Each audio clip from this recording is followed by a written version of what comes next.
जनता का चुनाव है। जो माहौल है कांग्रेस के पक्ष में है, न सिर्फ मेरे क्षेत्र में लेकिन प्रदेश भर में।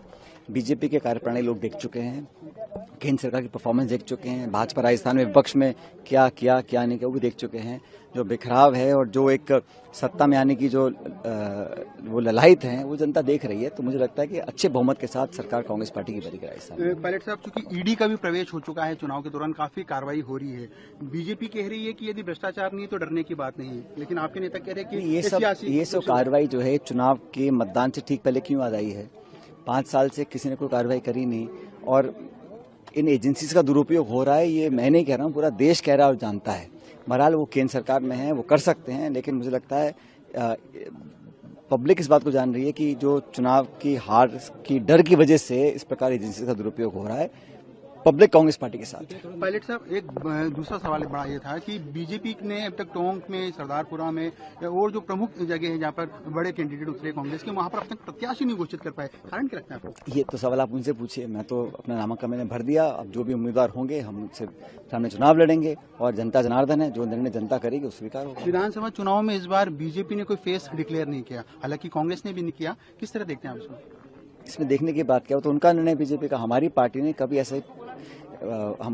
ऐसा ट्रेडिशन भी नहीं रही है। हर स्टेट में हम मिलकर चुनाव लड़ते हैं, चाहे वो कर्नाटक हो, राजस्थान हो, मध्य प्रदेश हो। और जीतने के बाद विधायक सब बैठते हैं, जीते हुए विधायक बहुमत के साथ। फिर नेतृत्व दिल्ली का तय करता है कि किसको आगे करना है। पायलट साहब, अभी आपने कहा कि बीजेपी में काफी फूट है, अलग अलग धड़े बने हुए हैं, लेकिन सियासी चर्चों में ये भी चलता है कि अशोक गहलोत और सचिन पायलट जो है उनके बीच में मतभेद खत्म हो गया, लेकिन मनभेद अभी भी है। ये पता नहीं आप कैसे कह सकते हो। आपने किसके मन में झांक के देख लिया। हम तो मिलकर काम कर रहे हैं, पार्टी के लिए काम कर रहे हैं। हमारा सामूहिक ऑब्जेक्टिव यही है कि कैसे पार्टी को दोबारा बहुमत में लेकर आए। जो हमारी पिछली बार हार हुई थी, जो हम 21 पे रह गए थे, कभी 50 पे रह जाते हैं, उस पार्टी को तोड़ने के लिए मिलकर हम लोग काम करेंगे तभी संभव होगा ना।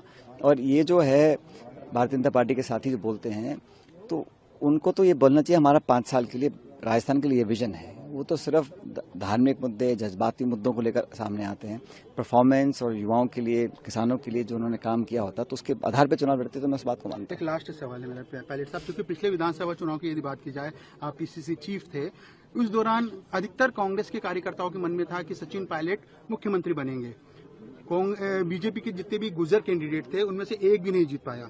वापस से चुनाव 5 साल बाद हो रहा है। आपको जानकारी है कि प्रदेश में हर समाज के लोग रहते हैं, हर जाति के लोग रहते हैं, बिरादरी के 8 करोड़ लोग रहते हैं। यहाँ किसी एक कास्ट, एक धर्म, एक जाति समुदाय की बात करना मैं समझता हूं गलत है। पार्टी की विचारधारा होती है और 2 संगठन है और जनता को तय करना है कौन सा संगठन बेहतर है। पिछली बार हमने मेहनत कर पार्टी को इस लायक बनाया कि सरकार हम लोग बनाने में कामयाब हुए।